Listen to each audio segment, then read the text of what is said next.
Hello, everybody, and welcome to the Gaming Lounge Podcast, episode 84. Once again, I'm your host, Sebastian, and as always, I'm joined by Dory. How's it going, Dory?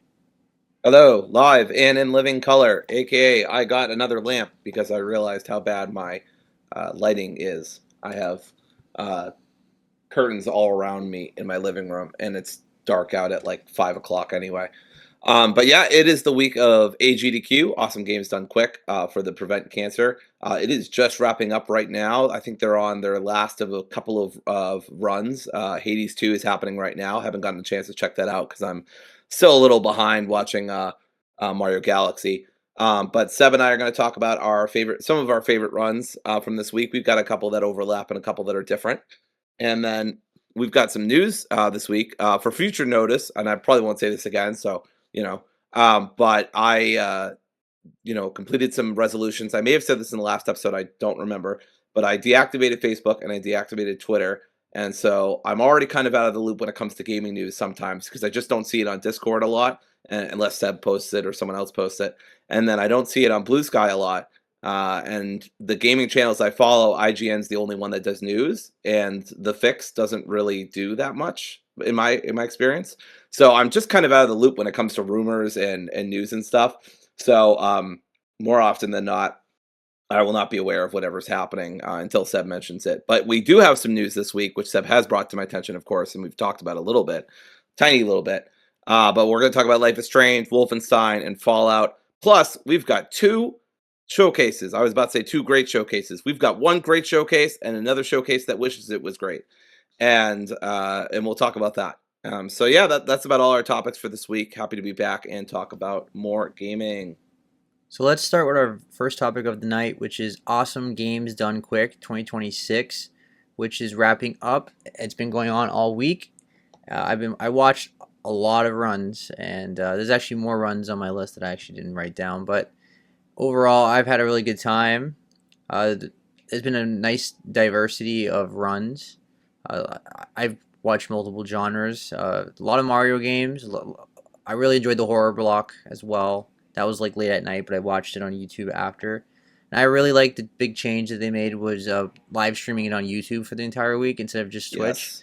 Because I don't like using Twitch if I can avoid it. It's just easier to run YouTube in the background. I think YouTube runs better. Not as many Yeah. ads as well. So Exactly what I was about to say. Yeah, Twitch always has those ads issues, and I mean you can use ad blocker, but in my experience, it's a little spotty. Whereas with YouTube, I have premium, so I never need to worry about that. all right, so Dory, what was some of your favorite runs that you watched this week? Sure. So one of my favorite runs, which we both have in common, is the Halo Curse run. This was so funny. This had to be one of the funniest runs all weekend. So basically, the Cursed run was just two friends completely messing with a fellow Halo 1 runner, I should say. And just so you know, you're a little fuzzy. But okay. And just putting a bunch of memes and images and stuff in there that's not supposed to be in there. It was very funny. None of it felt forced. It all felt like three guys who were like good friends with each other and knew knew each other very well, had a very professional sense of humor and stuff like that about it. So I just really enjoyed it. It made me laugh a lot. I had a really good time watching it. The tech was really cool too. Obviously, it's a cursed run, so it's not exactly Halo Combat Evolved, but it does obviously have some of the same levels. But yeah, I really enjoyed that one. Do you want me to keep going with my list? I can do mine now. Okay. Another one that was really good was Spyro 2, Ripto's Rage. That was really fun to watch.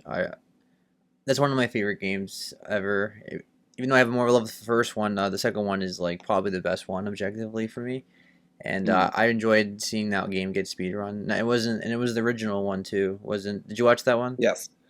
I did watch that one. Yeah, the Ripto skip. Did you see that? He got it in one try. It was Yeah, nuts. that was That was crazy. so cool. That was so cool. I was very excited for him. Yeah. I don't. He didn't world record, but I think he was only off by a couple minutes or something. So he did really well. That was a really good run. And did you watch the Split Fiction one? I tried to, and that's when YouTube was giving me some problems. I also Yeah. realized it was a side missions one, and it wasn't the main story, so I kind of clicked off it. Sometimes GDQ does very particular categories, and I'm just not interested in those specifics. But I think it's cool people are running them, of course. I also enjoyed the Legacy of Kain Soul Reaver one. That was pretty good. That was like late at night. I Yep. really enjoyed the Path of Exile 2 one because the narrator, the guy on the couch behind him, was like so good. Like the guy was like he should legit be like a narrator for books or something. Like he was insane. Oh, His commentary was cool. insane. Even though I don't play Path of Exile 2, I have some awareness of it and things like that. I know what I'm watching. Sure. I really enjoyed the Resident Evil 2 on the guitar. That one Yes. was great. What about that one that you liked? Yeah, I mean, it's just nuts. The amount of tech and movement from this guy was absolutely insane. Like he just dodged and duked and zigged and zagged and zigged around so many zombies so effortlessly. It was a really good run too, just very good. I mean, he got grabbed a couple times, but overall, like his strats were really good. And he just knew the game super well. That's a game I really enjoy watching. All the remake games are games I enjoy, and I like seeing them run. So, of course, that was during the horror block. I also want to shout out if you haven't seen it, Seb. I don't know if you've seen it yet, but the Doom Eternal run, absolutely fucking nuts. It has this guy. I guess he's big in the FPS community. I'd never heard of him before, or maybe I have and I just didn't remember. Yeah. But he invented. I think he invented this little hand grip thing, or no, maybe he didn't. I don't know. Whatever. But he's using this like hand controller thing that has like 22 different buttons, and it's probably my favorite speed run. It's just so Doom Eternal is already like absolutely blistering in speed, but you add a speedrunner to the mix plus a really cool doohickey, as they say. It's such a cool run. Go watch it. If I could recommend any run from AGDQ this year, it's the Doom Eternal run. Super super fun. It's on Nightmare as well, so there's difficulty. It's on Ultra Nightmare, but still, it's plenty of difficulty there. Um, a couple other speed runs I want to shout out is Twilight Princess standard definition, not the HD remaster or whatever that happened later on. This was really cool. There was a lot of cool tech, a lot of time warps. Kitty. There was like a kitty jump or whatever like that. Hasn't been run since 2019, so a lot of optimizations. There was a really funny cutscene where Link's torso and his limbs are all messed up because I think he's supposed to be in wolf form. So it's just horror. It's like one of those terrible like body horror movies. So that was really cool. And then the last game I want to highlight is the first game that was run, Super Mario Sunshine. Just a really nice, easy watch. Insane tech. Again, another game that had a lot of small optimizations and hasn't been run since 2019. A lot of these games, not all of them, but 3 out of 5 of these games are from when I was a kid. There's some other games I enjoyed watching too. That Pokemon Gold run I just finished recently was fun too. But yeah, lots of good stuff. Go check it out. They do great work. Again, for the Prevent Cancer Fund, it's still going on right now. By the time this is uploaded, it's probably done. They're doing a Pokemon Emerald run starting around 10 p.m. So maybe you can go catch that. Yeah, I also enjoyed the Dragon Ball Z Budokai speed run Yeah. under 30 minutes. That one was fun to watch. I enjoyed. What else did I enjoy? I watched the Star Wars Battlefront 2 one as well. That was cool seeing the original game played. I enjoyed Metal Gear Solid Delta Snake Eater being played as well. Yes, I Beat like that. that one too. Plus, they had a scientist in the background because it was sponsored by some tech company or something. Yeah. That block, and so they just had a scientist. They had him for the Halo. That's part of what made it so funny too. They had him for the Halo Curse run too. So he was just on the couch, just saying like whether something would be scientifically possible or not. It was very funny. But yeah, the Delta one was done on European Extreme, which is the highest difficulty. Yeah. And yeah, they skipped the entire scientist section. Oh, and Cynthia, the woman who sings Snake Eater, of course, donated money. That was cool. Oh, and Team Four Star donated during $1,000, so not a small donation, during the Budokai segment. That was so cool. I was really excited to see them there. So that was great. Yeah, so I also enjoyed the horror block, as I said. I always enjoy Maxi Loeb's runs because he's one of my favorite speedrunners. He did Fear 2, which which was cool seeing that. And then also Captain Ezekiel did Silent Hill F. That was a really good speed run as well. I enjoyed seeing Fatal Frame 2 be speed run as well. And there was like drift, like a racing game that I really enjoyed. Like it was really fun to watch. Like I didn't expect it to be so good, and it was like addicting to watch. You couldn't take your eyes off it as well. And I watched Spider-Man PS1 being Yep. run today. I enjoyed that, and I just finished watching Majora's Mask being beaten blindfolded. Blindfolded, right? Yeah, I haven't gotten around to that one, but how was it? Was it good? Yeah, I mean, Yeah, I mean, I, I I imagine don't it even was how amazing. I don't even know how you even do something Yeah, like that. I don't know. Some of these guys are just nuts, and then they're like, and then they're just so modest about it too. Like Yeah. everyone's like, "You're awesome," and they're just like, "Yeah, whatever." I also enjoyed the Final Fantasy X speedrun, and then there's a Final Fantasy Tactics one that I have to watch. I haven't watched that one Mm, yet. And then there's a Super Mario 64 Relay with 70 runners. I haven't watched that yet. And then wow. of course, Elden Ring Night Rain. I gotta watch that. So there's so much to watch. GDQ has endless amount of speedruns to watch. Like I can watch last year's, the year before, so much. Like there's always endless. There's runs I watch again multiple times throughout the years. So I really enjoy GDQ. Overall, it's not perfect. Sometimes I think the host hijacks the run sometimes with like asking for donations, and I understand it's a charity event and everything like that. But I feel like sometimes they like kind of like talk too much over it. You feel like that Mm. sometimes, where like they ask. I can understand that. I don't think I had that problem on any of the videos that I watched, on the runs that I watched. But I see where you're coming from. Yeah, but anyway, that's it for GDQ. I think they're gonna do. What's the next one usually like in the summer? That summer game's done quick. I don't know where it is, but Yeah, yeah, it'll be. I think I want to say in June, but I could be yeah. wrong. And you gotta respect the people that are willing to stay up to 4 in the morning to do a speed run, like, cause their I know schedules are that crazy. the Spider-Man one we mentioned was like done at like 6 or 7 in the morning, which is a little more reasonable, of course, but still, like, yeah, that's nuts. And a lot of the funny games they do around there, the Awful Block and stuff like that. I haven't really watched any of that, but yeah. Yeah.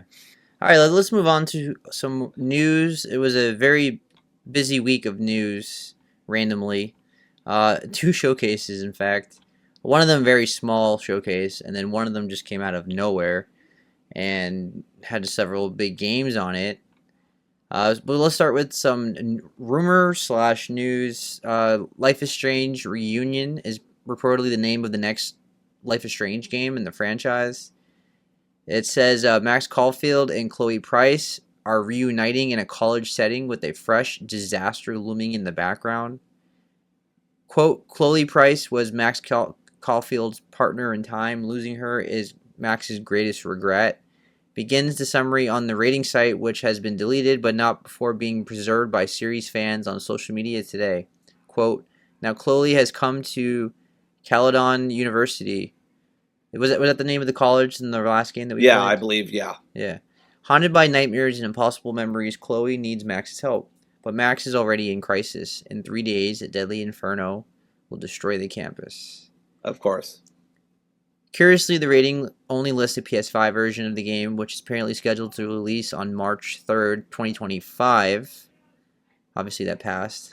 This game offers players the opportunity to purchase in-game items in the form of new outfits in a digital deluxe upgrade.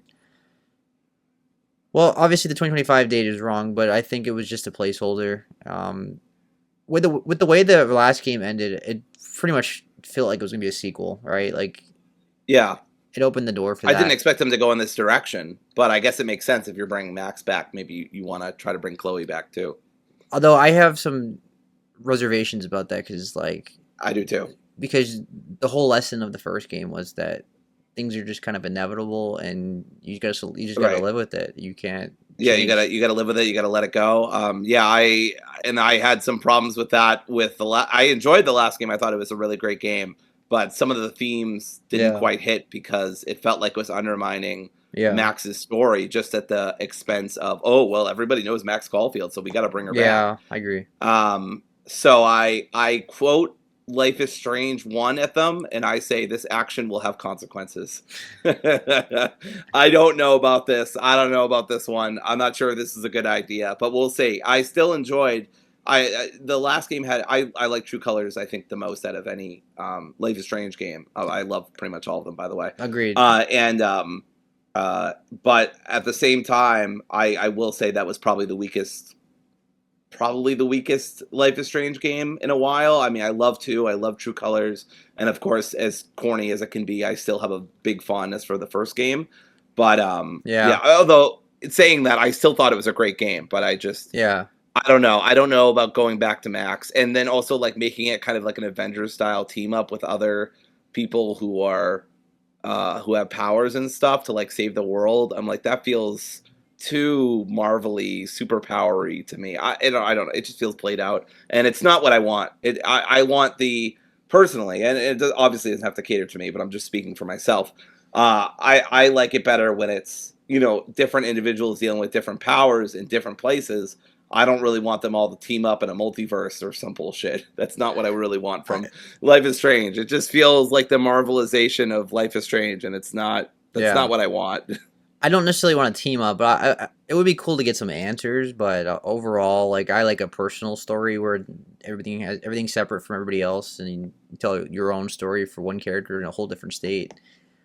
I was kind of mixed on bringing Max back because I thought the first one ended such a strong note, and I had some issues with the newest game. I thought it was a good game. I didn't think it was a great game, if I remember correctly, but I still enjoyed it. And I thought the villain, if I remember correctly, she was like one dimensional.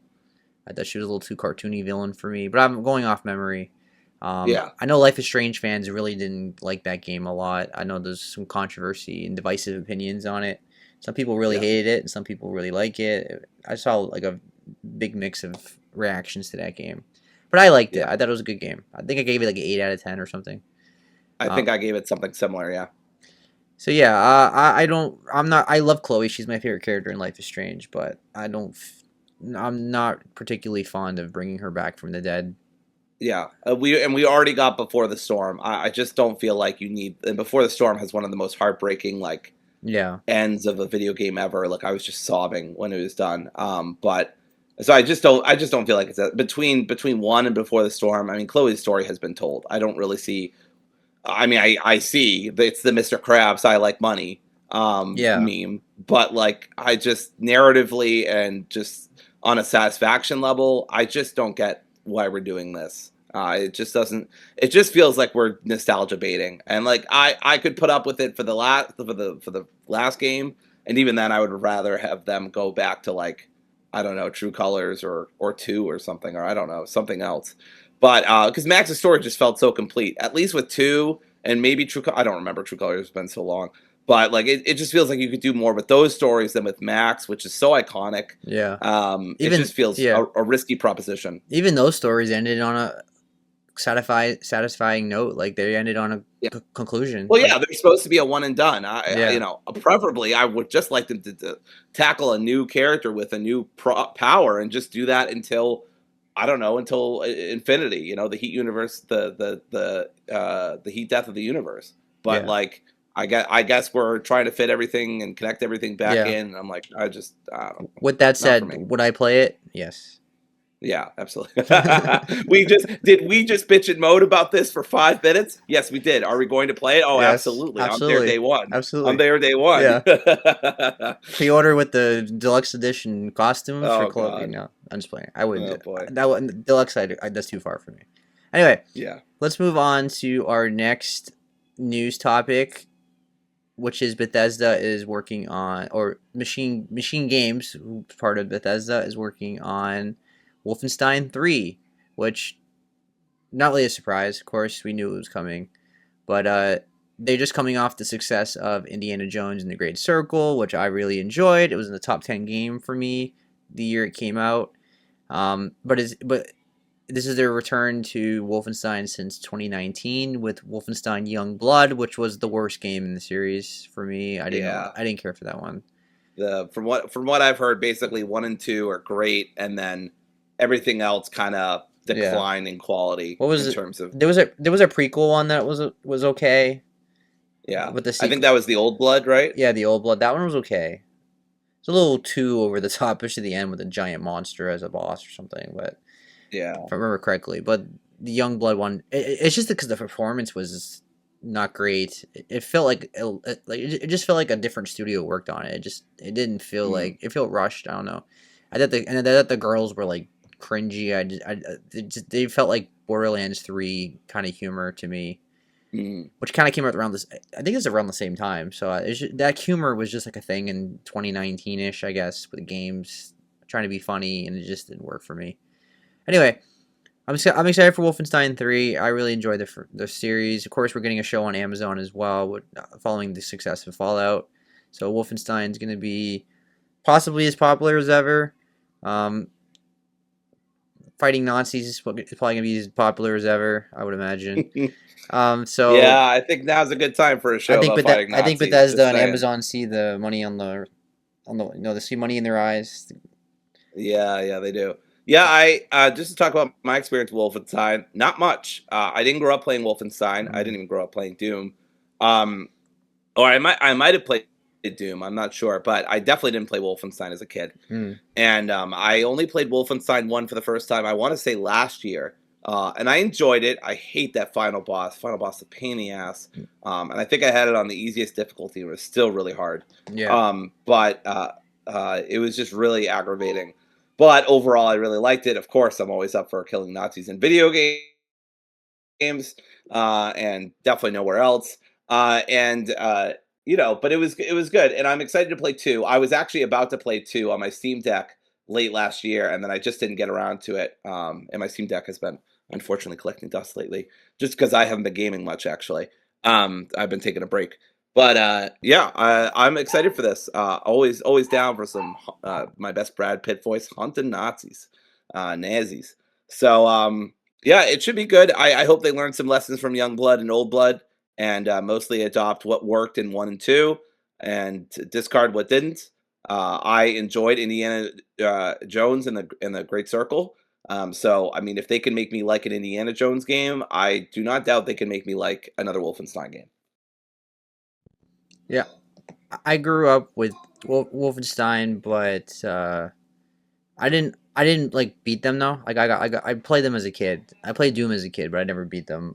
So the reboot was the first one I actually like got through pretty far. And excuse me, the first game, the reboot was the one I beat, and I got the platinum, and I really enjoyed it, and I actually loved it. And the second one, I thought the second game was really hard. If I remember correctly, like I had to play on easy mode. It was the normal mode was like unfair, completely unfair. Yeah, that's not making me excited.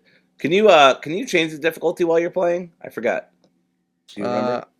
I think yes, Okay. I haven't played it in so long, so I don't I'll know. look it up before I commit anyway. Although the second game was a little, I mean, Wolfenstein's really already over the top, but Yeah. the second game was like a little too far sometimes. Like there's one section that was like just so beyond ridiculous that like kind of took me out of it, but it was still a Yeah. really good game. I really enjoyed Wolfenstein too. So yeah, I'm very excited for this. I'm a big Bethesda fan, and I've been waiting for Wolfenstein 3 for a while.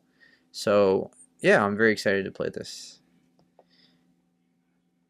In more Bethesda news this week, we are getting a Fallout 3, Fallout New Vegas remake apparently. Now, this one's more of a rumor, it's not confirmed. Why Machine Games confirmed to the publishers or like the publications that they were making Wolfenstein 3. This one seems more like Jez Corden's speculation, or at least maybe he has inside knowledge or something, but he's not always right. In fact, he's wrong a lot of times. But Windows Central's Jez Corden says we are eventually getting a Fallout 3 remake in the vein of Elder Scrolls 4 Oblivion Remastered, as well as Fallout New Vegas on top. So is this a remake or a remaster? Uh, it's kind of confusing the language because we always viewed remakes as being built from the ground up, while remasters are like the same game just cleaned up and made look better, right? But they started using the words remastered with like remix, and it's blurred the line. I think wasn't Oblivion called a remastered, even though it's a remake, really. But it was still like the same game, just with a nice coat of paint. Really, like the gameplay was like pretty much exactly the same. But either way, I'm very excited for this. Of course, I'm a huge Fallout fan, and Fallout 3 is one of my favorite games of all time. And I think New Vegas is objectively the greatest Fallout game. And I can believe this. This Fallout 3 remaster has been rumored for years now. Fallout is as popular as ever. The Amazon show is the greatest video game adaptation of all time, in my opinion. People love it. Even non-gamers love that show. It's a huge hit for Amazon, and we've been waiting for Bethesda and Microsoft to capitalize on the success of the show, and we haven't gotten that yet, really. Outside Fallout 76, getting support and DLC and things like that, expansions. So I think this is very real. I don't know if we're getting both of them, but I definitely can see one of them being worked on and probably coming out this year. Actually, I feel more on the confident side that we'll get one of these this year. It's probably going to be like a shadow drop, because Oblivion was shadow dropped. They were like, "Here's a trailer. Oh, by the way, it's coming out." Was it today or it was like tomorrow? I think it was Yeah, like I think it was the same day or tomorrow or something. yeah. So I feel like Microsoft's gonna do that again. In fact I think I can see that being in the summer during Summer Game Fest when they do their Xbox show. I can see them being like, "Hey, you know what? Here's Fallout." Or maybe they do it in like February or March or something, or like when the show ends, season 2 ends, and people were like missing Fallout, and they're gonna be like, "Oh, don't go anywhere because we have Fallout right here. You can replay classic game right now." I guess New Vegas would make most sense because Fallout Season 2 takes place with New Vegas and everything, so that I guess that would make more sense. But Fallout 3, I feel like is more likely right now because it's been so long. I just want to play Fallout 3 again and give me a reason to like get trophies and or achievements or Steam achievement, whatever. Again, just give me a reason to play that game again. I love Fallout 3 so much. We had New Vegas. So what's your reaction to this news? How do you feel about it? Yeah, I mean, I'm pretty excited. I played Fallout New Vegas for the first time last year. Loved it. Excellent. I think my only criticism was the graphics, which is totally understandable and not a big deal to me.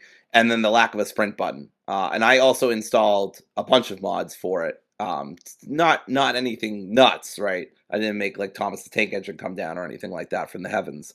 But I did quality of life stuff mostly, HD stuff, even the HD. I mean, it's not amazing, but it's better. And yeah, I mean, my main thing is like if they add a sprint button, like Halo is going to with their Halo Studios is with their remake of the Halo One game. I would be there anyway. Let's be real. But I'd be excited to go back and play it again. I loved playing it. I'm not sure I'd make that different of choice. What really interests me here, actually, ironically, because I played New Vegas so recently, I've never played Fallout 3. I am kind of at this point just waiting for the remake because I know eventually it's probably going to happen because like there's just too much smoke here. Like there's too many people saying the same damn thing that have at least some semblance of insider knowledge. And it Agreed. just makes sense, right? Fallout 3 came out, I don't know, 15 years ago or something. 2008. So 2008. So nearly 20 years ago. Hmm. God, I was being conservative. Yeah, it's time. I mean, it's been about 20 years. There's no It was, reason it shouldn't come out, it was really. it was game of So the I'm kind year of waiting for the I'm in kind of waiting 2008. for the remake. What's Yeah, that? it won game of the year. Yeah, I know yeah. that was before the Achilles too, but it was like it got like all the awards. If I remember correctly, a lot of people nominated for their game of the year. Um, but yeah, it's Fallout 3 is probably more likely because it's so long ago and it's been rumored for so long. But I think New Vegas is coming too. Cause I beat Fallout New Vegas 2 years ago. I put like 100 hours into it. I got all the achievements, and the game still holds up. It's amazing, but there's some performance issues and things like that. The visuals are not the best. Even back then, the Yeah. visuals were not great. And that was like 2010, I want to say, for New Vegas, or 11. I think it was 10. Anyway, very exciting news. I think it's true. Although I don't totally trust Jez Corden. He tends to just throw shit at the wall and hope it sticks. So we'll see. But yeah. All right. So our last two topics of the night are our showcases that we have no idea about, and we follow gaming news pretty well. Yeah. I think the Gig So I do. showcase was literally a guy with 500 subscribers, and he just contacted a bunch of indie developers and said, "Hey, I'm gonna do my own showcase, and you want to show off your game?" And people were like, "Yeah, of course." And we got over a 2-hour showcase. Now, there was a good chunk of the show that was like his personal awards and stuff like that. Don't get me wrong, but there was a fair amount of games. Yeah. And I appreciate that he organized it by genre as well. Yes, and he put chapters, which was nice. Yeah. So as per usual, Dory will say her games, I will say my games, and if we have both, we'll both talk about it. So starting with the horror games, Dory, you have Dreadline Express. Why did you have that on your list? So I mean, I'm autistic and it has trains. So no, I'm kidding. No, but seriously, I do like trains. I know I'm that stereotypical. Dreadline Express looked really cool to me. I liked the retro pixelated style, which I don't always like, but I liked it here. The Steam store page says it is a first-person, curiosity-driven horror game set aboard the last human train. I just think that's an awesome premise. Unravel mysteries of the enigmatic train, face strange passengers, and shape your path using a unique card-based mechanic that gives you full narrative control. This is no longer our world. It's done by a guy named David Konechny. I apologize. I'm probably ruining your name. But yeah, it's a psychological horror. It's got some exploration and puzzle elements. It looks really cool. And as we always say, but we'll have to always say in perpetuity, just because we're interested in the game doesn't mean we're going to get it. Like, not all of this game appeals to me, but enough of it appeals to me that I want to highlight it and say, ooh, this looks cool. Yeah, so another game that was, well, a game that was on my list for the horror games was Liminal Point, which I already talked about last week, so I'm not going to go in full detail, but it's an isometric survival horror game, fixed camera angle. It's a tribute to old school survival horror. I'm very excited for this. One of my most anticipated horror indies of the year, so I was happy to see that again. Dory, you had 3 puzzle games, which is surprising. I know. You usually hate puzzles. Which was weird. It's strongly based on aesthetic. One of them, what we've already talked about, so I'll talk about it real quick. Yeah. This is Compressed Space. I just really love the vibe of this game. I think it's really cute. I think the concept is really cool. Am I going to play it? Probably not, because it's a puzzle platformer. Yeah. But I think it's really cute. And it doesn't look that hard. But I mean, it probably was going to be hard for me. And then the other one I misspelled was Crimson Tale. So Crimson Tale is a short first-person narrative puzzle game. You play as a character named Elizabeth, who uses blood magic and vampire powers to defy the oppressive nobility. I mean, come on. Avoid sunlight, travel through time, and hunt the Golden Guard to end their reign.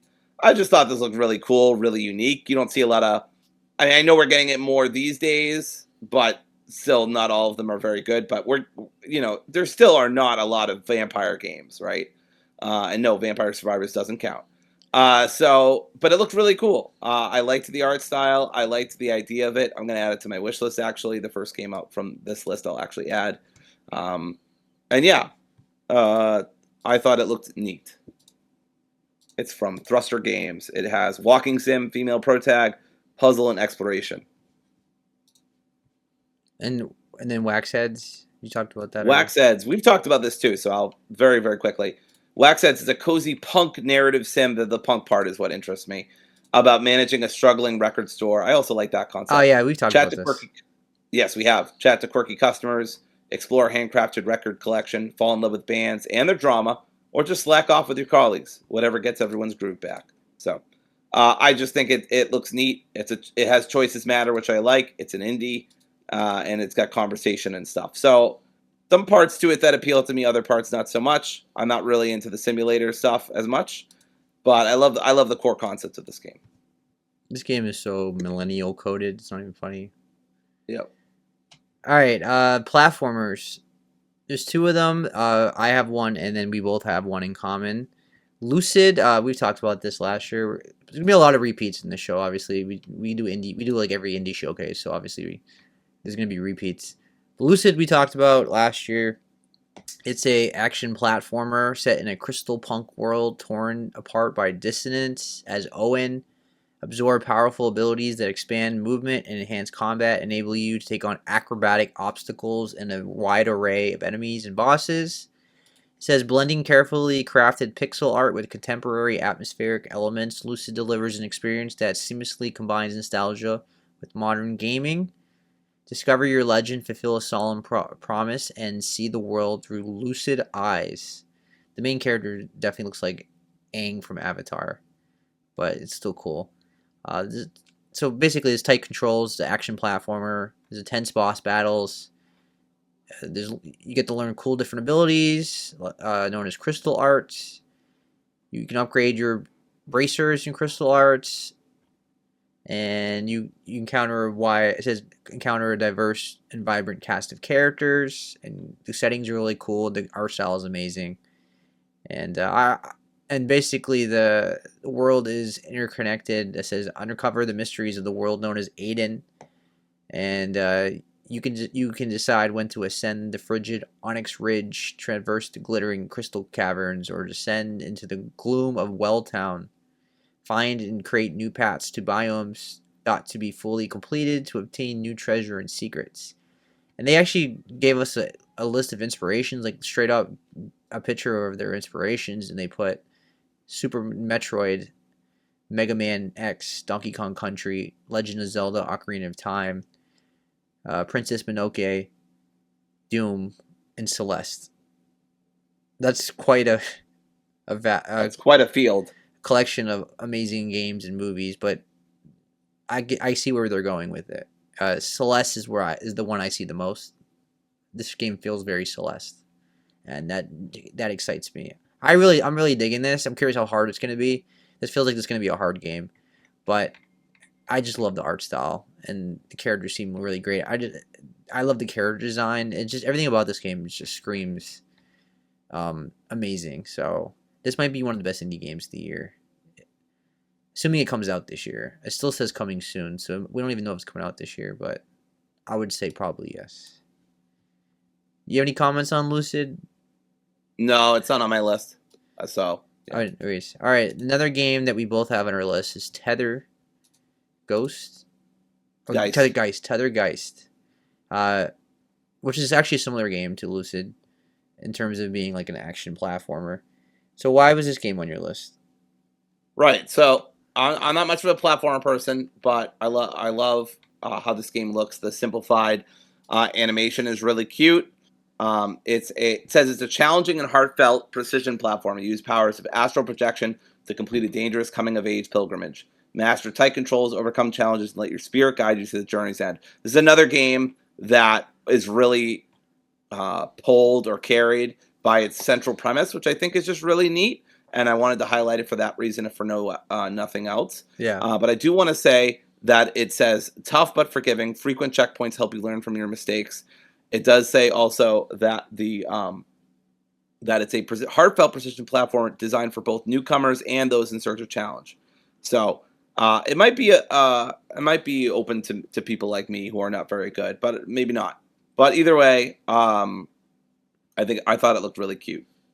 Yeah, I'm interested in this game for the same reason I was interested in Lucid. I think the art style is really nice to look at. The platforming looks clean and precise. I like the cast of characters. I like the art style. It's very colorful. It looks like a good game. It looks like a fun time. A nice indie game.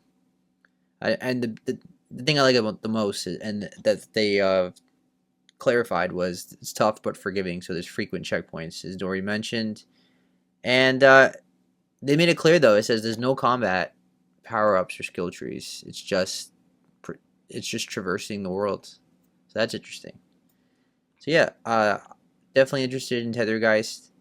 Put on my wish list right now, actually. And Lucid. All right, action adventure was the one we had the most games from. Barcore we talked about last year as well. I think that was on my list. Yeah. And now it's on your list. Yeah, I've been converted. I think this fucking rules. It's there's a demo available so you can go play it, but it's a fast-paced stealth action platformer where you play as a dog and you get to change what kind of dog it is. I mean, I love dogs. I worked with dogs for about 6 years. Yeah. The game's very cute. I'm not going to add it to my wish list because I'm a little on the fence about the stealth stuff, although it's probably forgiving. But yeah, I mean, I don't know. This game's just so stinking cute. I can't not appreciate Yeah. Plus, I know, especially for older games, it's very difficult to have uh, four-legged. I can only imagine the stress and headache that it must have been to design this game, because you don't have a humanoid character. You have to play as a dog. Yeah. I mean, secret agent dogs. What else can you ask for? Yep. Like, I'm sold. It's a freaking dog running on walls with a jetpack. I mean, the game sells itself. Yep.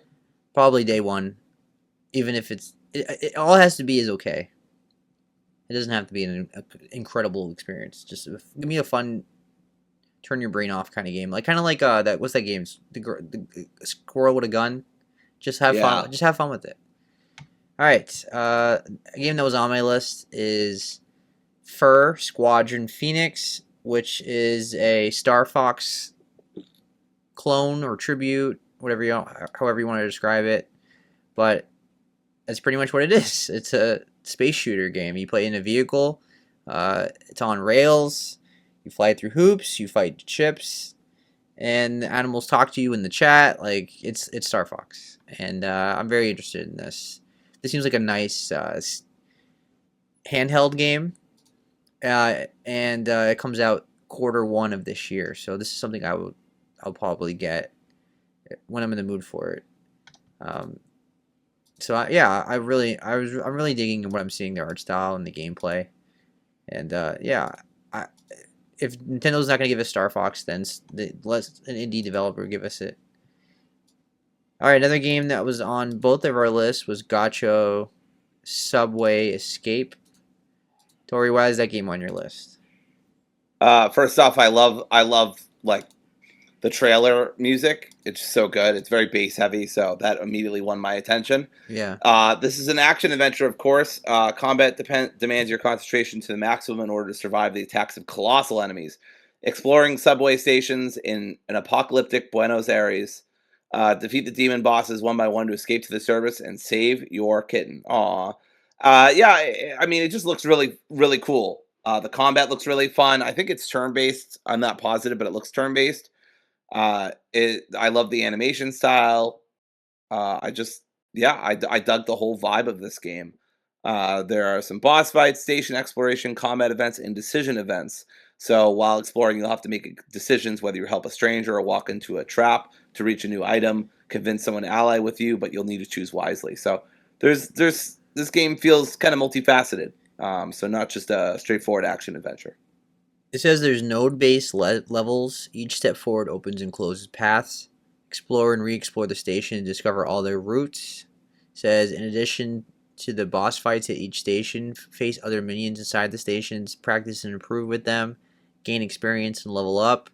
While exploring, you'll have to make decisions, help a stranger. You already said that. Walk into a trap and convince someone to ally with you. So it seems like there's different branches to explore. So this Yeah. game has replayability. I need to look at some gameplay though, because I couldn't tell what kind of game it was. It was very fast paced. I think it Yeah, was turn based, but I could be wrong. Maybe it's real time. I'm not sure. yeah. So I'll check it out. I'll put it on my wish list, just and then keep an eye on it. Yeah, same. All right, and a game that I've talked about as well is Akuma, the Frozen Compass. Um, More up my alley usually. Generally, more of a platformer. Um, ish. It says in 1864, uncharted island in the Arctic, cabin boy Sam and loyal husky Ellie are stranded in the unforgiving cold. Endure the harsh elements, uncover a bleak mystery to find your way home and to yourself. Play solo as both characters or cooperatively with a friend. So it's a co-op game. It's a coming of age story where you're trying to survive the winter, the Arctic, and there's a mystery. It's fully voiced. It's an emotional narrative. It says you can play solo or cooperatively, and it's from the creators of the award-winning narrative-driven adventure Lost Ember. And they promise this game is an emotional journey. I really like this. This is like my kind of game. If the length is good and it's nicely paced and it's a nice touching one or two sitting experience, I'll probably really like this. I really like the art style and the colors are really nice to look at. It's really cool. So, All right. Tales from the Mabinogan. How do you say it? Mabinogan? Mabin? Don't ask me, it's Welsh. Yeah. Shout out to the Welsh people. I have a good friend who's Welsh. Shout out Adam. He won't be watching this, but whatever. Fuck you, Adam. But he yeah. So this caught my eye, and I just think it's really cool. You don't see a lot of games that are focused on Wales or the Welsh people, so I think that's really neat. It's also using the dialect of Wales, which is a not dead language, but it ain't as alive as it used to be, unfortunately, Hmm. because of British colonialism. So I took a whole course on uh, language in UK and how it's evolved over time and stuff, and watched some videos about that. But anyway, so that's how I know about that. But yeah, it says venture into the medieval kingdom of Dyfed and tales from the Mabinogan as King Pryderi traverse dense forests, rugged mountains, and windswept coastlines. Uncover long held secrets, face the forces that threaten your people, and protect your realm from a creeping, devastating curse. I just thought this looked neat. I thought it looked very unique. Is it going to go on my wish list? I don't know. Probably not. But I thought it looked nice, especially for an indie game. You know me. I love a good narrative game. I appreciate, the exploration aspect of it too. Let me see if there's anything else from the. It's a narrative-driven exploration game which you wander the land, finding and connecting its tales. The game's narrative presented entirely in Welsh, with a script adapted by Rhys Lorworth. Subtitles in other languages let every player follow the story while hearing it in its original voice. From the language to the landscapes, the whole experience is crafted to feel authentic to its medieval roots, carrying the cadence and atmosphere of the folklore it draws from. So I think that's really neat, and that's really it. All right. Talk about the next game on your list as well. Sure, Wanted 3D Dead or Alive, not the not the vaunted Dead or Alive series, unfortunately. I think they really should have done Wanted. Like the ED should have been the 3D. I'm available for hire, by the way. Thank you. But anyway, yeah, they I feel like they should have done that. This is a little boomer shooter. You know how I am about boomer shooters at this point. I think they're pretty neat. This looks very retro, very old school, but I like that. You can light up dynamite, sticks of dynamite, and throw it. The way the animations for firing guns looks really cool. It says, grab your bandolier and saddle up for Wanted 3D, a UZ Doom-powered spaghetti western FPS. Am I doing this whole voice the whole time? I don't know. I was doing D&D earlier. Sorry. It's time to settle the score with your former gang and reclaim what is rightfully yours. Are you ready for the wildest showdown the Wild West has to offer? Yeehaw. It doesn't say yeehaw. I just wanted to add yeehaw. Why doesn't it say yeehaw? Anyway, yeah, this looks really cool. It's got 15 expansive levels to explore, ranging from a dangerous mine to a town under siege. 11 plus relentless outlaws armed with guns and bombs galore. 7 Western weapons, 3 boss battles, 2 turtle doves. No. And it's got some badass one-liners and pop culture references, apparently. A lot of them. So yeah, I'm excited for this. I have it on my wish list. I've really gotten into boomer shooters the last couple of years off and on, so this could be another one. All right. So let's transition to roguelikes. There's one for me and one for Dory. The first one being Montabi, which I've talked about. This was like at a South American one or Latin American or an Asian one. It was one of the two. But either way, it's a creature collector roguelike deck builder, and I just like the look of it. I like creature collectors. I like card games occasionally. I just dig the art style. It's kind of like I don't know, modern Mega Man looking. Just but like it just looks cool. That's the big thing. Like it looks like a fun like Steam Deck game, a fun handheld game. It says collect and fight up to 40 Montabi. Evolve your Montabi into a more powerful companion. Combine different Montabi into a strong syner, synergistic team. Strategize on the tactical 3v3 battle map. Beat down the big bad boss of the local X gang. Check out all the city has to offer in over 20 randomized events. So it's like a Pokemon game, but like a card game. So it just looks fun. So something small. I just wanted to shout. I've been talked. I've had this on my wish list for like a year now. All right, and then your game, Dory. Yeah, so mine is Keepers of Virelia. This is not typically my thing, but again, say it with me, the aesthetic is really cool. It reminds me of classic D&D from the 80s. It has 80s vibes right in the description. You customize your deck and weapons. You can also choose to use your cards in attack or defense mode, which reminded me of Yu-Gi-Oh! So I kind of like that too. And it's turn-based, so I like that as well. Um, I'm not always into roguelikes or anything like that, but I thought it looked cool. There's other deck building or turn-based RPGs that I appreciate, um, which like Muffle's Life Sentence. Yeah. So I actually have to catch up on that. But yeah, it says you can choose your keeper. There's cards, weapons, and runes to use. There's some replayability through the shifting maps, and you can ruin your fate in 1,000 different ways. So I just really love the aesthetic and the art. I wanted to call attention to it. It looked neat. Absolutely. So this showcase was pretty good for RPGs. There's 3 of them that we shouted out. I mean, obviously, Sacrifier we've talked about enough, so we can probably just shout it out Yeah. together. But like, what else is there to say? We actually went into detail about it last week, so we talked about the Sacrifier a lot. So the 2 I want to focus on are Celestial Return and Rizimon. But Celestial Return is the one we both have in common.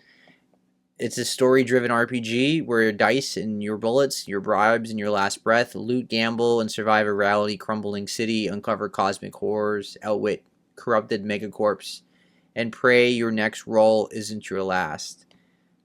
This is a Dory game. This is absolutely me. This is a disco like. It's a new genre now. Disco like. I know. It's a disco like. It's got the drop down text menu. It's kind of giving me also Citizen Sleeper vibes too. Yeah. Because of the megacorp and cybernetic aspects to it, plus the dice rolls. I love this. This was one of my oh man, I'm so happy I watched this showcase literally just for this game. Yeah. There's one of those kind of games in the New Game Plus showcase too, which maybe Seb can guess, but I'm really excited about Celestial Return. It immediately, that meme, right to jail right away, right to my wish list right away. Did we talk about this before? I feel like I've seen this before, but maybe not. I don't know, but it wasn't on my wish list, so I'm glad we're talking about it again. Yeah, this is really cool. I mean, look at this tagline: a dying city, a string of suicides, a detective with nothing left to lose. Come on. It's so Dory. Yeah, you know what? Also, I realized recently. You know who did I ever tell you my first ever crush? My first ever fictional crush was Eliza Maza from the Gargoyles, and guess what she is? She's a detective, and I was 4 or 5 years old. I remember telling my mom, Eliza Maza is so pretty. Anyway, I was cooking, by the way. Was Kim a detective in the past? And it's that's the day I fell. That's the day I fell in love. No, I don't date cops. But a private investigator. I like fictional cops. Private investigator. That's right. Well, PI I could work with. I think I could work with a PI. Anyway, but yeah, this is so up my alley. We don't need to say much more. It looks great. Absolutely. Now, Rizimon, I don't know how you pronounce it. I have no idea either. Oh my god. Dory, have you seen this game? I mean, I watched the whole showcase, or go look it up on Steam. I did it on Fast Forward. This is so bootleg Pokemon Emerald. It's not even funny. They're not even trying to hide it. Oh yeah, this is straight up Pokemon Emerald. Those trees, they look exactly like old school Pokemon. Everything about this is Pokemon, and I'm going to play it. I mean, it looks like what I would want from a old school Pokemon game. I mean, it has everything from Pokemon. Straight up, everything is Pokemon. Now, I do dig in the combat is turn based like Pokemon. It looks the UI is exactly like Pokemon, but I do appreciate the backgrounds, right? It's not just a white background; it's actually a beach and stuff like that. That's really cool. But the UI is it's literally Pokemon. Wow. I'm excited for Nintendo's fiscal year 2026 to see how many lawsuits come out. Oh my god. What is there to say? Although this is Apparently, it's got some dark humor in it, so not that's only fun. that, it's rated mature. There's Oh, some nudity and sexual content and gore what the fuck? and Okay. violence. It's an adult Pokemon. I mean, if you look at the Steam page, it says there's distinctive writing, and there's like a revolution. They're like protesting the cops. The cops are throwing stuff at them.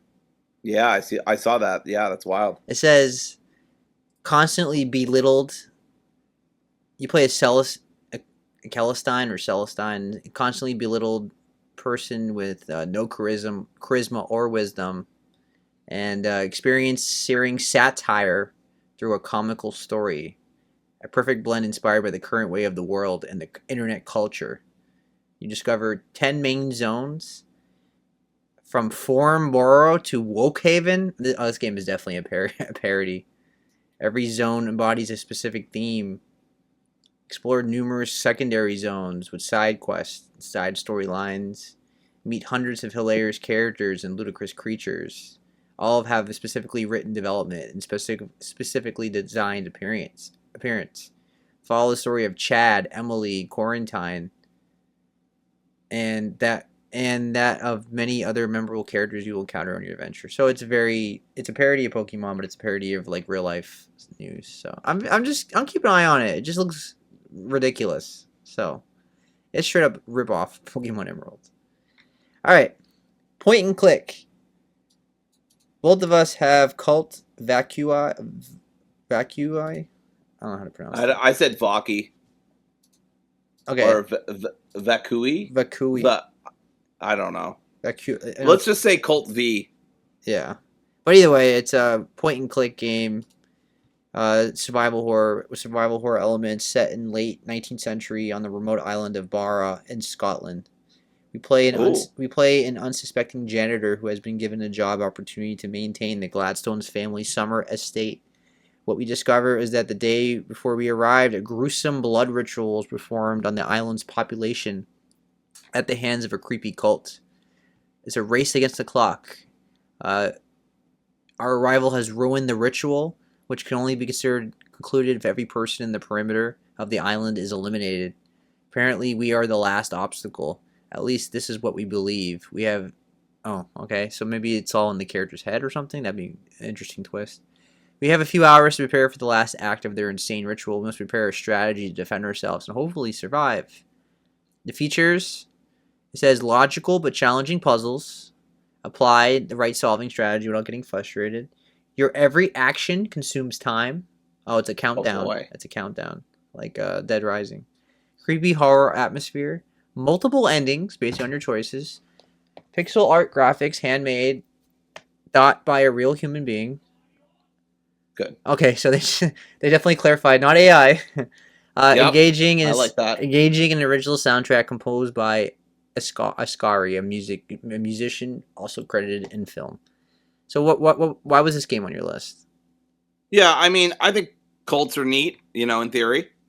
And I like, the tone, the sinister tone here. I like the idea of the time management, even though it sounds very stressful to me.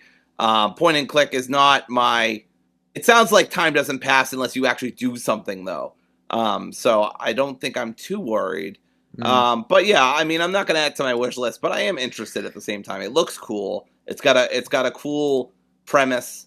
And yeah, it just kind of interested me.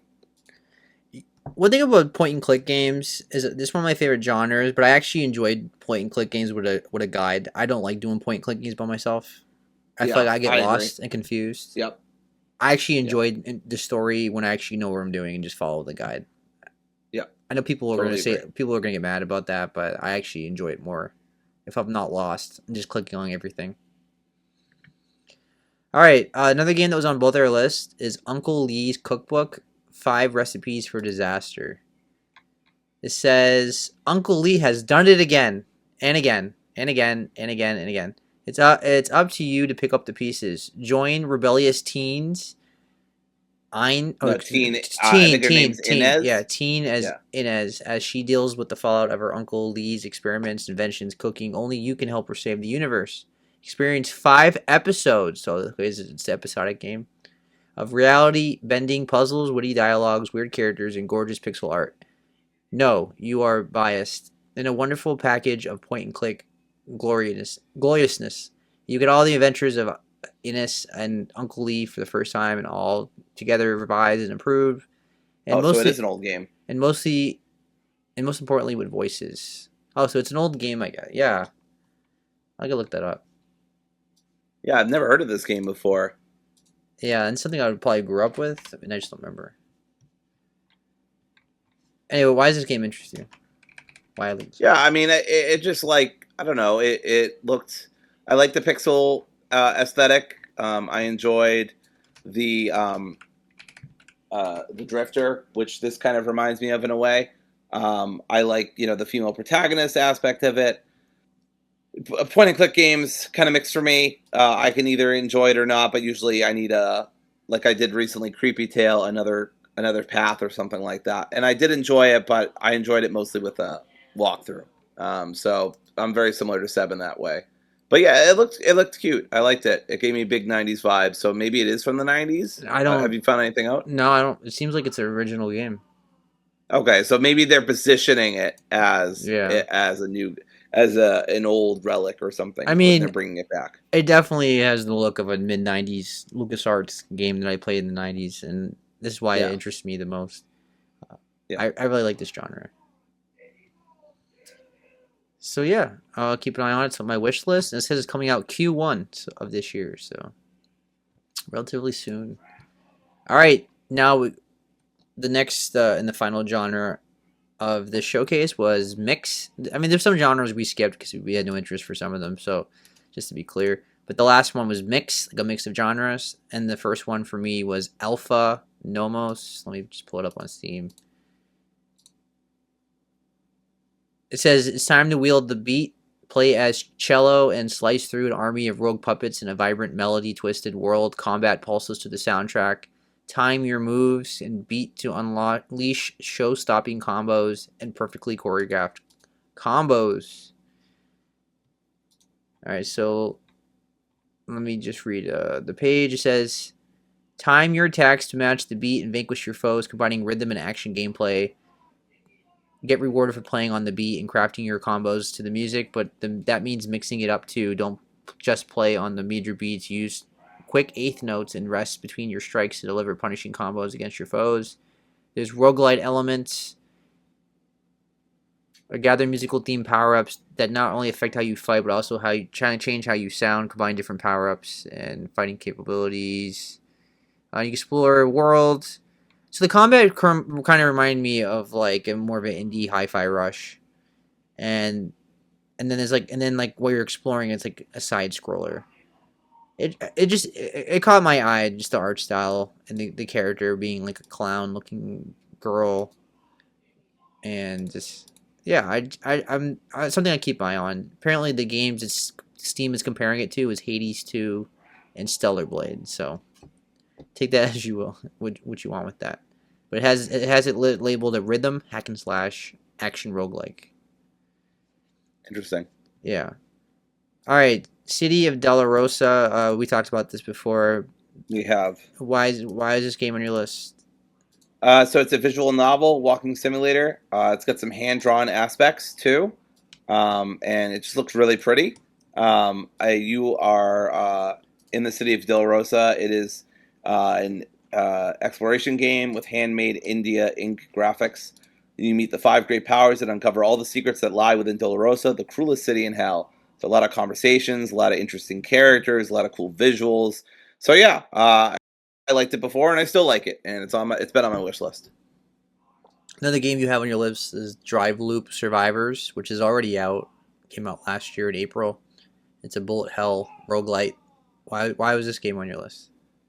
I just like Vampire Survivors, and it just reminded me of that. That said, it does have only a mostly positive, um, but yeah, apparently there's some issues with it. But it looked cool. I liked how frenetic the pace was, and how many explosions and destruction was going on. Yeah, Thought that was really cool. I probably wouldn't play it, but yeah, I liked what I saw. gotcha. Another game that I've had my eye on for a while, and this is similar to the game I just talked about, Mexican Ninja. It's a 2.5D roguelite beat 'em up where it combines like Mexican culture with Japan, and already praised the concept of it alone, and I'm really excited to No, play no, this. Seb, you didn't get it right. It's not Mexican Ninja. It's Mexican Ninja. I I don't know if that got picked up, but yeah, he yeah whispers it. I love the way he whispers yeah it. It's yeah great. yeah. It's just over the top goofiness. It's one of those games where like it's just stupid and it has fun with it, and that's all video games need to be sometimes. Not everything needs to be so ultra serious. It looks like a fun time. Agreed. As someone who watches professional wrestling, agreed. All right, and then the last game on Uh, your list, Dory, from this is showcase. Neve, and we've talked about Neve before, a nonlinear interactive fiction in which your decision can completely change the course of the story. We've talked about this before: psychological horror, adventure, some horror vibes, like I just said. It looks really cool. It's on my wish list. I don't want to like skip over it. It's got cool visuals, and the soundtrack sounds interesting as well. But yeah, not a ton to say here. I like the vibes. I like the focus on interactive storytelling, as I always do. So yeah, we'll see how this one pans out. But yeah, we've talked about it before, so let's not belabor it. All right, so overall, how did you feel about the show, Dory? This was great. I came away with at least like 3 or 4 wish lists, which for a small little nothing indie showcase like this, all respects to the guy who streamed this, of course, was impressive. I didn't have high expectations, but so maybe that helped. But overall, yeah, I thought it was a solid showcase for lots of different people. Yeah, I thought it was a solid showcase. A lot of indie games that we already knew about, and a lot of indie games that we got to see a little more of, and a lot of indie games we didn't know about. So it was a nice mix of everything. Yeah, Even for us who follow indie games pretty closely, that to show us some new things we didn't know is a great job on his end. And for someone with 500 subscribers to get all those indie developers together to do a showcase, and kudos to him doing his own little award show too. yeah, So yeah, that was thought that nice. was neat. That was cool. Yeah, and you know it shows how good you can. You don't have to be huge to do a great showcase. Conversely, going to our next showcase, you're not great just because you have a lot of publicity, and that doesn't mean you know how to do a showcase at all. In point of fact. Yeah. I do want to apologize because some of the people involved, like specifically Luality, I know, and she does. Well, I don't know her, but like I've seen some of her stuff. I mean, and she seems really cool and friendly, and I've seen some of her Baldur's Gate stuff. So she seems great, but just the biggest problem with this is the talking. There was just too many interviews, too many sections where the streamers who were co-hosting the stream got asked the showcase got asked questions about that weren't even relevant to anything about the showcase. Most of the games are games we've seen before, which is fine to an extent, but almost all of them I've either seen or have no interest in. I think I picked 5 or 6 games, maybe 7, out of the whole thing that I was interested in. So yeah, I just thought that this was a complete waste of time. I watched it through reading an article. I did not watch. This is 4 hours. This should have been 2 hours max. Max. That is way too much. The show itself was not great, and really big mistake to just have too much talking. Like no one's gonna sit through that respectfully. A 4 hour show of people talk. Was it really 4 hours? I didn't even watch. I watched. It was 3 hours 54 minutes. So Oh, yeah, oh basically. my god! I looked at the article that Dory gave me, Thank and God. just look at the trailers that I want, and I picked the games that interested me. So I don't know what they were thinking with that one. Like it's okay to have some talking in between your shows, but like keep it short and sweet, or like keep it a proper length that where it doesn't feel like overwhelming. It's like that's ridiculous. It felt like a podcast that kept getting interrupted by trailers. Because I did eventually like last night. I skimmed through it after I looked at the article just to see what it like what how it was structured, and I was like I couldn't believe they thought that was a good idea. So big waste of time to watch that 4 hour thing. I would just go to article and pick the games that you like and watch the trailer. Anyway, with that said, there's a lot of games from the showcase that interested me. This list is very every game on our list on our notes is me, except for one game. So that's interesting. But we're gonna go relatively fast with some of these games because we've talked about a lot of these games in full detail already. Some we haven't talked about in a while, so we can go in a little. We can just say some more things, but otherwise, this topic is not going to be super long. But the first one was Tape 101, Dory, which is the only game that I didn't have with you. Yeah. Although I Yeah, could this is a put it on there though. It interests me too. Yeah, I could Sure. see you enjoying this. This is the horror game. I played a liminal space game recently and kind of enjoyed it. So I think this looked neat too. It's a psychological horror game descending through liminal spaces shaped by the Kubler-Ross model, which is the 5 stages of grief. Where your perception and an RC car, that's interesting, are the only tools to grasp what's real. So yeah, I mean it looked cool. I'm not gonna add to my wish list, but I wanted to shout it out. I like the core concept. I like the aesthetics. I enjoy liminal spaces both in real life and in video games. Gotcha. Yeah, I mean the visuals jump out at me as being cool to Yeah, look at. All right, the Blood of Dawnwalker we talked about that last we've week. talked about it so many times. Yeah, did you see anything new from the gameplay? Did you go in? I didn't. I didn't even bother. Respectfully, I'm like I've seen enough of this game at this point. I don't really need to see more. I watched it and it's The Witcher 3. The UI is The Witcher 3 to a T. Yeah. It's a Witcher game. Now, don't get me wrong, Witcher 3 is like top 15, top 20 game for me, so like I have no complaints. But yeah. I think it's a little too close to The Witcher 3 to be honest with you. With the UI, like I mean it's exactly. Yeah. But it still looks cool. And I will definitely play this day one. Did you have like are you going to play this at all? Like I am waiting on reviews because The Witcher 3 didn't really mesh for me, and if it's a lot of people from the same team, we'll see. Yeah. But I don't dislike what I see, and I mean it's on both our it's on both our lists, so yeah. Absolutely. All right. Aphelion, I feel like we've talked about this before. This was a state of this is Don't Nod. Was this at a state of play or I think so, or it was at a Switch showcase. I don't know which. It was something like that. But it's Don't Nod's next game. It says hunted on a frozen planet, astronaut Ariane, something like that. Anyway, must brave rugged landscapes and shifting realities to rescue her wounded partner Thomas. The action-packed sci-fi adventure blends exploration, traversal, and tense stealth gameplay. So you get to explore an uncharted planet that's on the edge of our solar system. You have to hide to survive. There's a hostile life form stalking you. So it sounds like a stealth game. And you have to... It says grounded sci-fi exploration, dual perspective survival. So experience both Thomas's resourceful investigation and Arani's high-stakes parkour gameplay. Cinematic third-person action, tense stealth encounters, and an emotional core. So it's a narrative game. This is my kind of game. I like third-person sci-fi games, and this is something I would probably definitely play. I'm not saying I'm definitely day one, but I will definitely play this at some point, I think. I really enjoy Don't Nod for the most part. They usually click for me, right? How do you feel about this? I mean, I know it was on your list, but... It's not on my list because I'm not huge onto self-gameplay, and I just haven't seen enough gameplay from the game to know if the game is really for me. But of course, I do love Don't Nod. They do a lot of good stuff. So yeah, we'll see how it goes. They're just like... I need to see more gameplay. They're mostly on the good side, but they've had some stinkers or some mediocre games. Like Vampire wasn't great.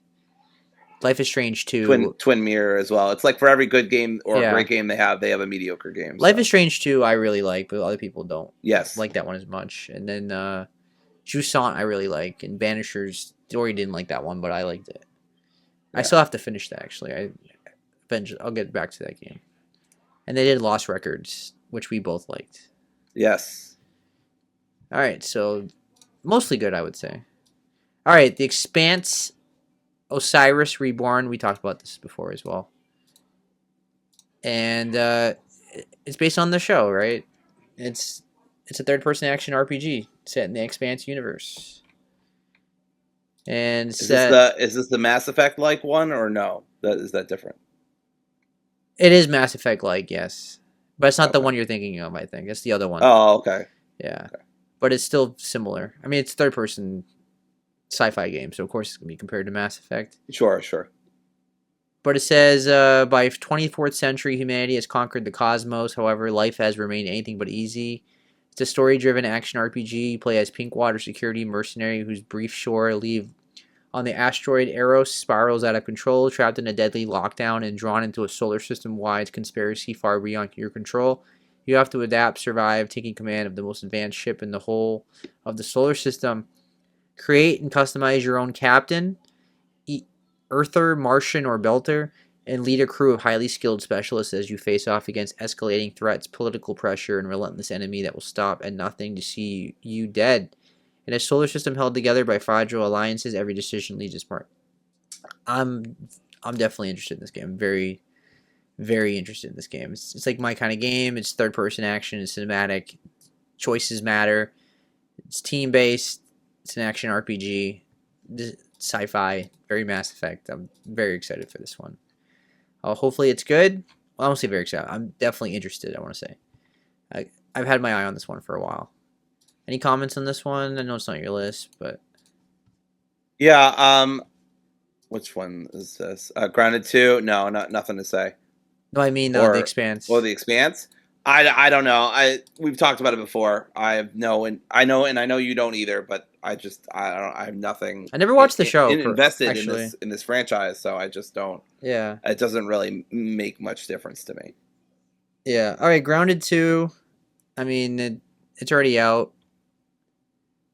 I still have to play I still have to beat the first one. It's from Obsidian.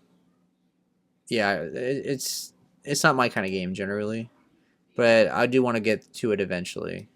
And it's the same for you. You don't like survivor games that much, survival games that much. So let's get to Forsaken Realms. Varen's Call. Varen. I think it's Varen Call. Let me see.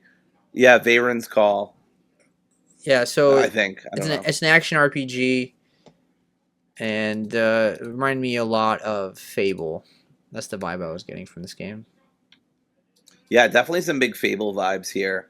Yeah. So why did this game interest you? Because I don't usually associate you with this kind of games.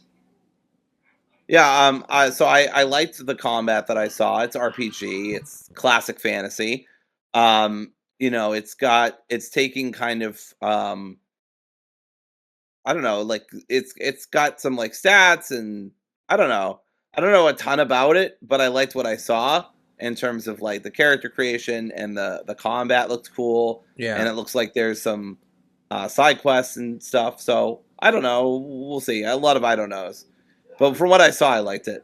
It looks like a It's a legit. narrative-driven adventure. So Yeah, it looks like a legit double A, triple A game. I mean, it has full voice acting. They clarified that there's no AI at all. They said this multiple times. They said there's a lot of puzzles, a lot of challenges, secret hidden rooms. You can customize your weapons and your armor, your spells, your potions, your traps, and everything else. You can develop your own ideal playstyle. There's a large array of character creation options. So this sounds like a big game. Uh, I was getting Elder Scrolls slash Fable vibes. That's what I was getting. And it seems like my kind of game. This seems like more my kind of game than you, but which might explain why I'm not like passionately interested in it. But all right, Dragon Twin. This game was interesting because it was only a dragon game. Dragon Twin. Is it even on Steam? Am I spelling it wrong? Why is it not popping up on Steam? Dragon Twin. Interesting. It's not on Steam. that's weird. Yeah, I'm typing it in right. Well, anyway, it's an RPG strategy game, and you play as a dragon. I just thought it looked cool. Nice. I mean, let's see. It says create your own dragon to take the skies, ride into battle, and command armies from the back of your fiery flying friend. Like, it was just unique because the way the camera angle was and the way you controlled the dragon was very different than what you typically see from a dragon game. Like it felt like it felt like a simulation kind of game with the dragon. Like it says, it focuses on a major flight system, and they went pretty detailed. Like you can have an extensive dragon creation tool. Like you can fully customize the dragon. They went into full detail with it. I just thought it looks really cool. I mean, I don't know why it's on Steam, but well, it's just something to keep an eye on, I guess. Sure. All right, Exakiller. We talked about this before, or I think it's Exakiller. Exakiller. Yeah, did we talk about this before? I did not remember. Yeah, this was at a showcase before. Oh. I think anyway, right? Well, I'm adding it to my wish list. This looks so cool. Oh no, this is no. This is new. This is new. Oh, okay. I was about to say. Yeah, Exakiller is a retro futuristic Western game with a storyline set in a post-apocalyptic alternate timeline. First-person action-adventure shooter with a character progression system and varied story choices. I mean, that's all me. That's all me. And Seb. This is basically, I saw people saying New Vegas 2077 or, Fallout. This is like New Vegas. Fallout 2077 or whatever. This looks really cool. This was, I don't know if you already guessed it, Seb, but this was the game that I was like, oh, I'm glad I watched the showcase because this looks really cool. Yeah, I mean, it says the semi-open hub environment with a lot of freedom, unique setting and visuals. It's a retro-futuristic technological world, post-apocalyptic. Transport the player to the 1970s. Linear narrative with non-linear. So there's a linear narrative, but there's non-linear choices. Your dialogue matters. You can choose your own play style, and there's character progression. There's no experience or leveling up. All of the player's progression will come from his or her choice of mods, augments, and tech implemented in weapons. So, yeah, I was getting New Vegas vibes from this, and that's why it interests me. It even says it on Steam. It says similar games. Yeah, it's like Fallout New Vegas and Stellar Blade, probably because of the post-apocalyptic thing. Also Horizon ditto because of the post-apocalyptic. So yeah, it looks really cool. I'm into it. So the game I was thinking of before was Erosion. That's the game we saw before. Oh, okay. That's the one when the guy's daughter has been kidnapped and has a very unique indie art style. Comes out in quarter two. And apparently, basically you die and you just come back, and there's destructible environments, and it's like a bullet hell. Shoot, it's like a bullet. What do you call it? I thought it was a roguelike. It's a twin stick. It's like a twin shooter. Yeah, isometric. It's an isometric game. It's an action roguelike, but it's a top down twin stick. That's what it looks like. But yeah, it's just pretty cool. It's on my wish list just to keep an eye on it. Dark Light Survivor. This was also on my list. So many freaking games. We keep constantly copy and pasting. It says, in a dying multiverse, the Phantom Train is your last hope. Traverse a post-apocalyptic and cyberpunk world of nightmarish creatures. Experience dynamic shifts between top-down and third-person views. Deep customization and epic battles across universes in this action roguelike survival game. That was what drew me in, was the gameplay, the jump in between top down and then third person. I like the way the characters look. I like the art style of. Let's see. I like the art style when the characters are talking with dialogue. It kind of reminds me of Hades in a bit. Yeah. What it says is dynamic perspective shifts that I talked about. Cinematic graphics with a retro style. So there's a mix of like retro and AAA. Deep customization. You can collect armor and gear and upgrade your weapons. There's a pixel mode and so it says there's pixel and cinematic graphics. You can switch between cinematic 4K visuals and a nostalgic pixel mode. That's cool. And epic multiverse battles. Engage in intense battles across diverse universes, from mythical forests to post-apocalyptic ruins. Coming to early access in Q1 of this year, so I'll keep my eye on it. It looks pretty cool. It just looked like a cool game. Alright, Unawake. which we both have on our list. Dory, why is this game on your list? I mean, maybe this game ain't for me. I don't know. I'm looking at it now, and it's like it's all about how like merciless and fast paced the action is. So Yeah. maybe it's not my thing. But man, I just thought this game looked so fucking cool. I had to put it on my list, even if it's like really, really hard and not a game I'm gonna play. I was really impressed with it. It looks like it's Elder Scroll on crack. Like, Yeah. Kind of like like it's just first person combat up the wazoo. I don't like the name, the title, kind of dumb, unawake. I don't. It doesn't really roll off the tongue, yeah. but it looks so cool, Yeah. and the combat looks so fluid, and the graphics look great. So yeah, this definitely grabbed my attention. I'm not gonna add it to my wish list because I'm a little trepidatious about the Dark Souls vibes I'm getting here. Yeah, this seems like a very faster Avowed in terms of the gameplay, but it Yeah. says there's story-based, fast and tactical first-person melee combat. No encounter will be the same while you adapt to the ever-changing approach of a wide variety of opponents, diverse, stunning environments to explore, and intense fights and visual splendor that only Unreal Engine 5 can offer.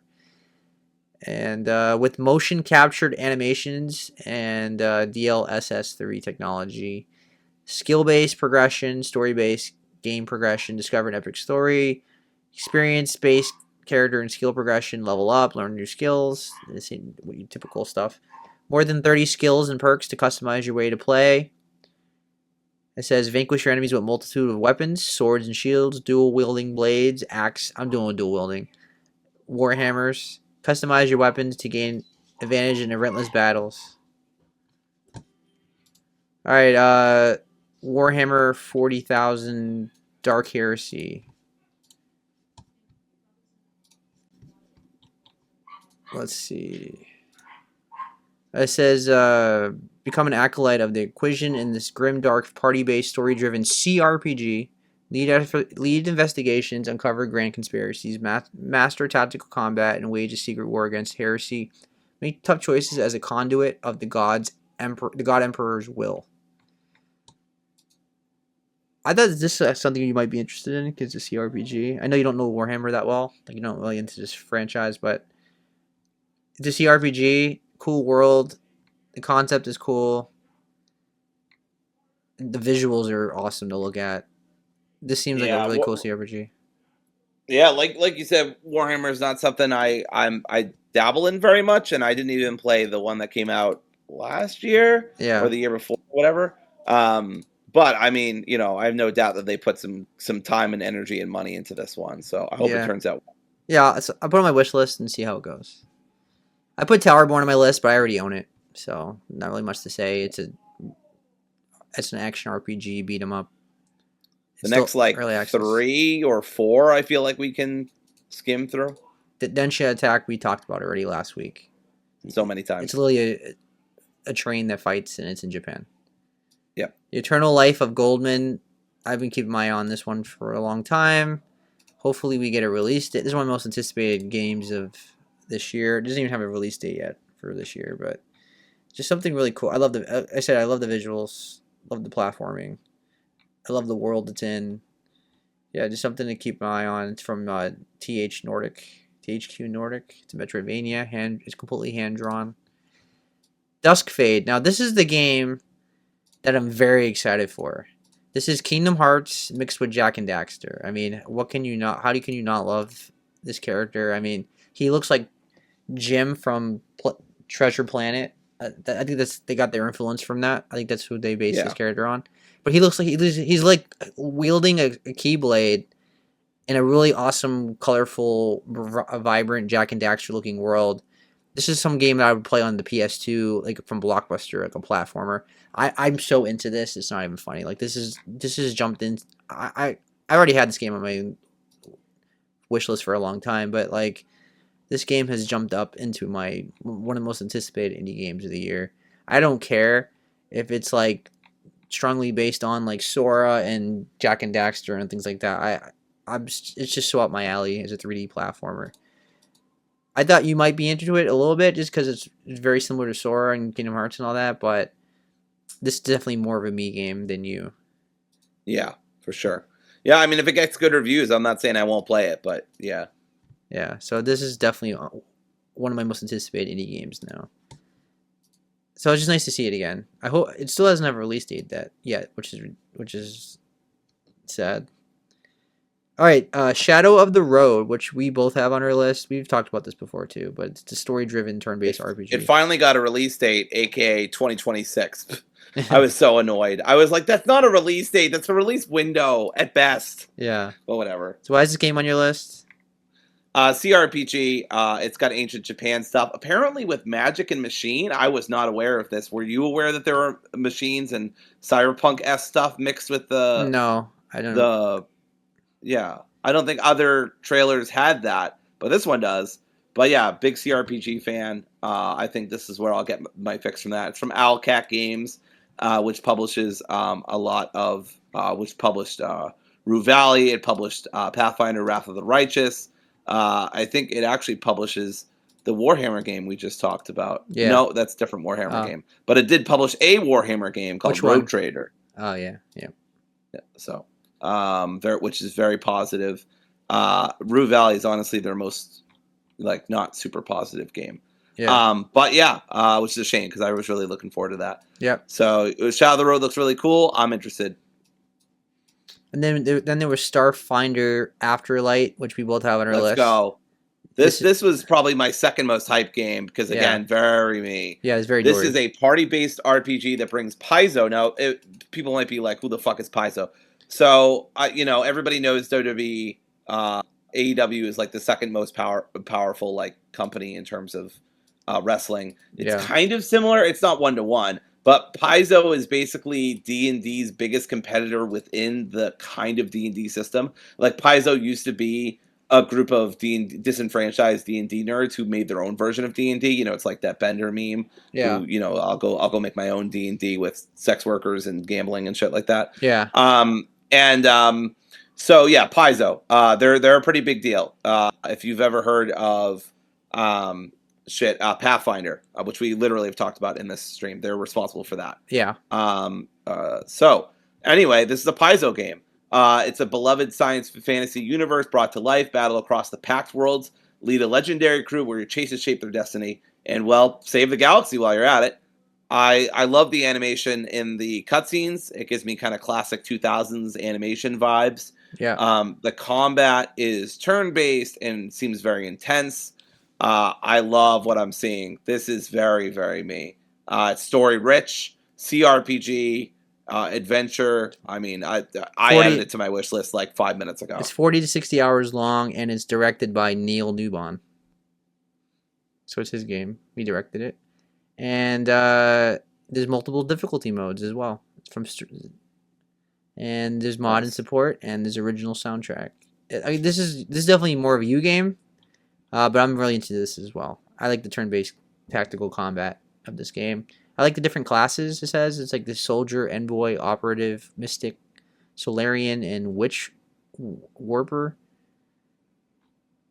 I like the branching narrative choices. Where did you see who directed it? It says it in the.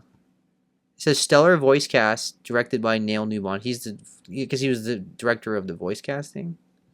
Oh, okay. It says it on the Steam. Oh, I see. Oh, okay. Isn't that Astarians? Yeah. Voice actor? Yeah. Okay, cool. That's what I thought. I was like, wow. That's why I said it. I was like, that's interesting. I didn't know that. I was like, wait, isn't that Astarian? And then I had to look for it to make sure that I wasn't making something up. But yeah. No, he's either the director or was he the voice actor director? I don't know. It's unclear. I think they want it to be kind of unclear, honestly. But yeah, it feels a little shady. But I think they mean voice actor director. That makes more sense than him being the director of the entire game. I don't think Neil has. Respectfully, Neil, I love you. I don't know that you have the experience for that. I think he's just. I think he's probably like the voice actor, and he's like he was just like directing all the actors around him and stuff. I would assume that sounds more right to me. All right, Seb. You want to talk about the best game coming up next? Absolutely. I'm surprised this game is on your list because this is like a Souls game, but. Oh, come on. Who fucking cares, dude? You know I'm probably not going to play it, but who cares? It's a dinosaur. Dino Blade. Let's go. It's a dinosaur game where a dinosaur holds a sword and fights other dinosaurs. Yeah, I mean, look, I'm probably not going to play this game because I'd be fucking terrible at it, and I'd hate it because it says Souls-like right in the tags. I don't care. I love dinosaurs. I love Jurassic Park. I love the fact that you could play a fucking dinosaur with a blade. That's so fucking cool. This is on my list just for the cool factor. Am I Yeah. gonna play it? No, but I don't care. This game's probably not going to be that great, but it doesn't matter because It really they doesn't know. matter. This They is the know. epitome of it doesn't matter. It doesn't have to be incredible. They I mean, know. it's a solo dev too. My expectations are not incredible for this. And not only that, but the developer and the publisher is called Team Spino. So it's like it's clearly their first game. It's made the name Yes, is named after this game, which is you play as a Spinosaurus holding a sword. right.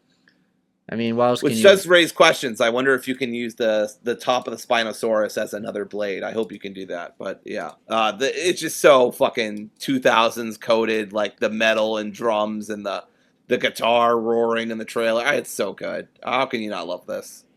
Yep. All right, and then finally, Crimson Desert, which is one of my most anticipated games of the year. It's said to be gigantic. I mean, hold on, let me pull it up. It's an open world action adventure game set in a beautiful but yet brutal continent of Pywell. Embarked on a journey as the Greymane Cliff and restore what has been lost, explore uncharted lands, fight against threats to stand in your way, discover the wonders the world has in store. I think people said it was as big. It was a bigger game than Skyrim. Like, the world is gigantic, from my understanding. The gameplay looks incredible. The visuals look incredible. The voice acting looks good. I mean, this game looks like a game of the year contender for me. I mean, I already said this last week. It's one of my most anticipated games of the year. Every time I see it, I'm just blown away by the gameplay. This is just so up my alley. It's not even funny. I love it. I'm just enjoying the combat. It looks like a blast to play. That's all it needs to be. But the fact that the world is so lively, I mean, the world is insane. How big it is, and how diverse it is, and how AAA it looks. It's just. I mean, look at the water physics and the town. There's so many NPCs on screen. It's really jaw dropping how big this game is. Yeah, it So definitely looks massive. yeah, so definitely more of a me game than you, but Yeah, definitely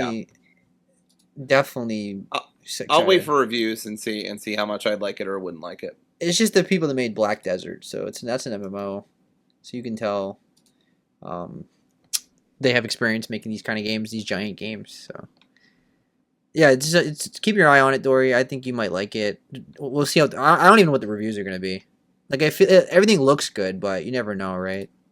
Right.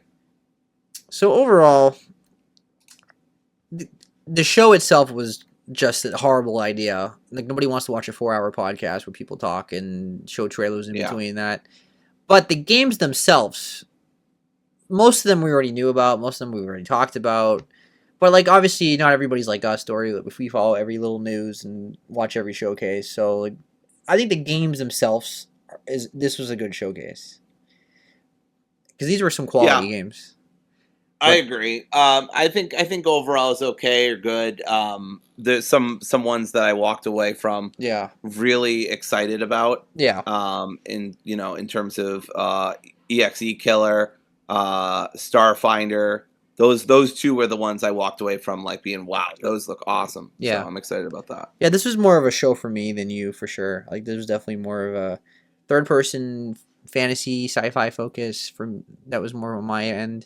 And these are a lot of these games I already knew about, and I've had it on my eye on for a long time. So yeah, this show was definitely more tailor made for me. But overall, I I enjoyed watching all these trailers, and hopefully they learn from this. In the new game plus next year is shorter, less talking, and get right to the point. That's what people want to watch is gameplay. Yeah, And you could have easily made this 2 hours and it would have been a solid one.